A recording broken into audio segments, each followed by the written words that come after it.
আসসালামু আলাইকুম। আজকে দেখব তোমাদের প্রথম ক্লাস সপ্তম শ্রেণী গণিত তোমাদের প্রথম অধ্যায় মূলদ ও অমূলদ সংখ্যা কি আজকে আমরা দেখব। বৈচিত্র্যময় প্রকৃতির এই বৈচিত্র্য আমরা গণনা ও সংখ্যার সাহায্যে উপলব্ধি করি। পূর্ববর্তী শ্রেণীতে আমরা স্বাভাবিক সংখ্যা ও পূর্ণসংখ্যা ও ভগ্নাংশ সম্পর্কে ধারণা পেয়েছি, যা মূলদ সংখ্যা হিসেবে পরিচিত। এখন দেখো যে স্বাভাবিক সংখ্যা কি, পূর্ণসংখ্যা ও ভগ্নাংশ কি তোমরা গত বছর 6-এই পড়ে এসেছ। যদি না পড়ে মনে থাকে তাহলে আমি বলে দিই। দেখো, স্বাভাবিক সংখ্যা হচ্ছে শূন্য, শূন্য বাদে 1, 2, 3, 4, 5 এগুলো হচ্ছে তোমাদের স্বাভাবিক সংখ্যা। তারপর দেখো পূর্ণ সংখ্যা কি। পূর্ণ সংখ্যা হচ্ছে শূন্য সহ 1, 2, 3, 4, 5, 6, 7, 8, 9। পূর্ণ সংখ্যা হচ্ছে ধনাত্মক এবং ঋণাত্মক সবগুলো সংখ্যা হচ্ছে পূর্ণ সংখ্যা। এখন দেখো ভগ্নাংশ সংখ্যা কি। ভগ্নাংশ হচ্ছে দুই প্রকার। ভগ্নাংশ হচ্ছে দুইটি, একটা হচ্ছে প্রকৃত, একটা হচ্ছে অপ্রকৃত। এখন দেখো, আবার দেখো এখানে ভগ্নাংশটা হচ্ছে যে দশমিক সংখ্যা থাকে, সেটি হচ্ছে ভগ্নাংশ। এখন আমরা স্বাভাবিক সংখ্যা, পূর্ণ সংখ্যা ও ভগ্নাংশ সম্পর্কে ধারণা পেয়েছি।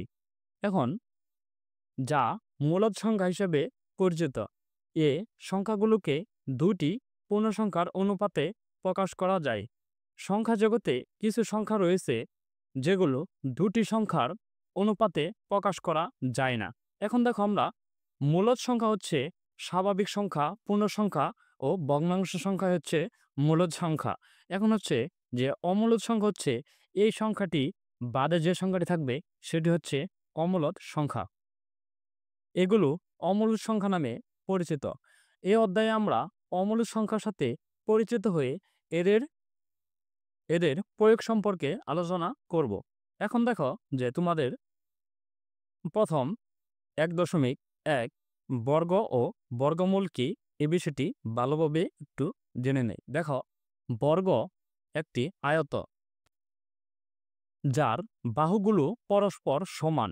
এখন দেখো, 4টি বাহু আছে, পরস্পর 4টি সমান।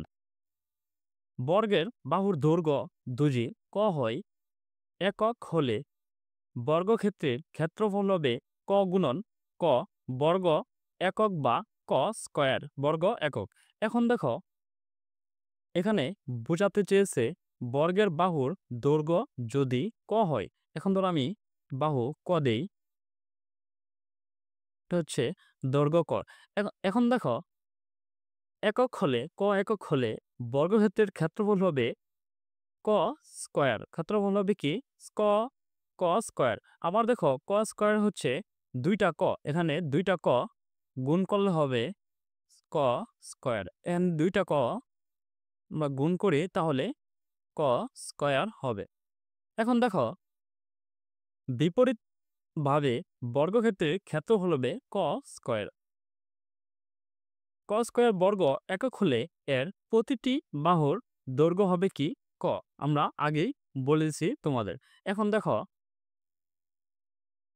এখানে আবার ক স্কয়ার আমি বলে দিচ্ছি, এখানে দুইটি ক, এখানে হচ্ছে দুইটি ক গুণন অবস্থায় আছে। দেখো, চিত্রে 9টি মার্বেলকে বর্গাকারে সাজানো হয়েছে।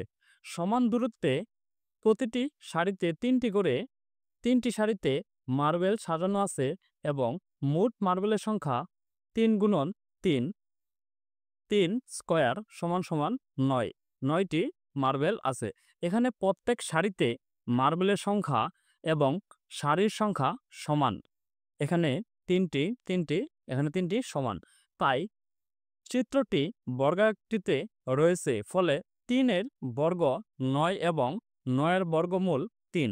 এখন আমরা এখানে বোঝাতে চেয়েছে বর্গ কি এবং বর্গমূল কি। এখন দেখো বর্গটা হচ্ছে তোমার, এখানে আমরা যদি ধরি ক, বর্গ হচ্ছে ক, কর স্কয়ার হচ্ছে ক স্কয়ার। এখানে দেখো 2টি ক আছে, আমরা যদি এভাবে দেখি ক গুণন ক সমান সমান এখানে ক স্কয়ার, এখানে তো সমান সমান দেই ক স্কয়ার।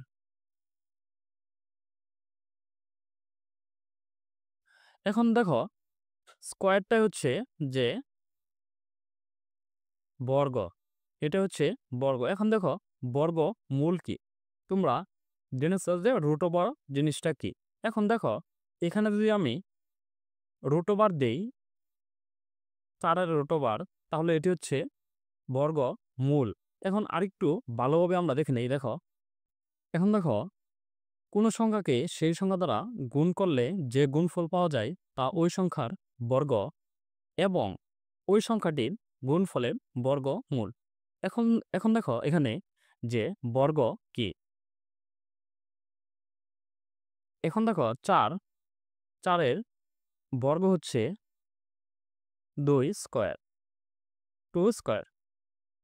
এখন দেখো স্কয়ারটা কি হচ্ছে 2-এর সাথে 2 গুণ, 2-এর সাথে 2 গুণ, 3-এর সাথে 2 3 দাও, তাহলে 3-এর সাথে 3 গুণ, 4 দিলে 4-এর সাথে 4 গুণ। এখন দেখো বর্গমূলটা কি। এখন দেখো 4-এর বর্গমূল 2। এখন দেখো আমরা যদি এখানে 4 দেই, উপরে রুট ওভার, তাহলে এর বর্গমূল হবে কত 2। সামনে আর আমরা ভালো করে দেখব তোমাদের এই অধ্যায়ে যে বর্গমূল এবং বর্গ আরো বিষয়গুলো আমরা বিস্তারিত ভালোভাবে জানবো, তোমাদের বইয়ে দেওয়া আছে। ধন্যবাদ শিক্ষার্থীরা, আমরা এ পর্যন্ত দেখে নিলাম। আগামী ক্লাসে দেখব 1.2 পূর্ণ বর্গ সংখ্যা।